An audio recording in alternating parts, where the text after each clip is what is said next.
C you at work tomorrow episode 5 में काफी कुछ आगे बढ़ने वाला है, लेकिन उससे पहले जानते हैं कि लास्ट एपिसोड में क्या हुआ था।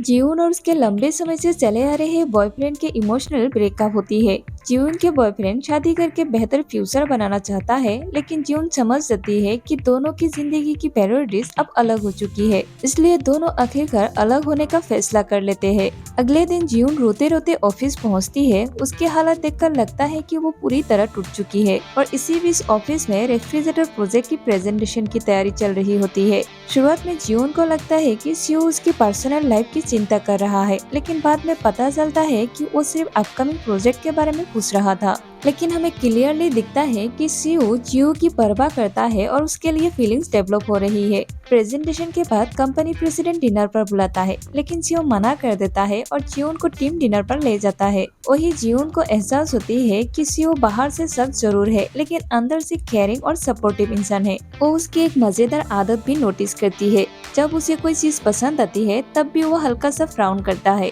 और फिर इसी एपिसोड में हमें दिखाता है कि सीओ बचपन से ही जीवन के डैड को जानता है। उसका जीवन के डैड के साथ कोई पुराना कनेक्शन है, लेकिन ये पूरी तरह से रिवील नहीं होता है कि सीओ जीवन को बचपन से ही जानता है या नहीं। लेकिन एंडिंग में एक नया ट्विस्ट आता है।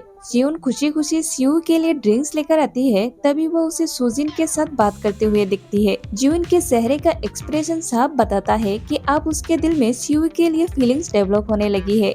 और यहीं पर 4th एपिसोड खत्म हुआ था, तो आगे 5th एपिसोड में दिखाने वाली है। जियोन सीओ को अपनी एक्स वाइफ के साथ देखकर डिस्टर्ब फील करती है, क्योंकि जियोन और उसकी एक्स वाइफ बार बार मिलते हैं और बहुत ही फ्रेंडली बात करते हैं, जिससे जियोन जेलस फील करती है। उसे ये अजीब भी लगती है कि कोई एक्स हस्बैंड वाइफ फ्रेंडली कैसे बात कर सकते हैं। और फिर इसी एपिसोड में ऑफिस में एक नया रिक्रूटमेंट दिखाता है और फिर सीओ जियोन को ऑफिस के काम में हेल्प करता है। इसी बीच उन दोनों की नजदीकियां और बढ़ने लगता है और फिर जियोन एक ब्लाइंड डेट पर जाती है, जहां पर उसे रियलाइज होती है कि उसे जीवन से प्यार हो गया है। और दूसरी तरफ दिखाता है सीओ को भी रियलाइज होता है कि उसके दिल में जीवन के लिए फीलिंग्स है। और इसी एपिसोड में सीओ जीवन से अपना लव कन्फेशन करने वाला है।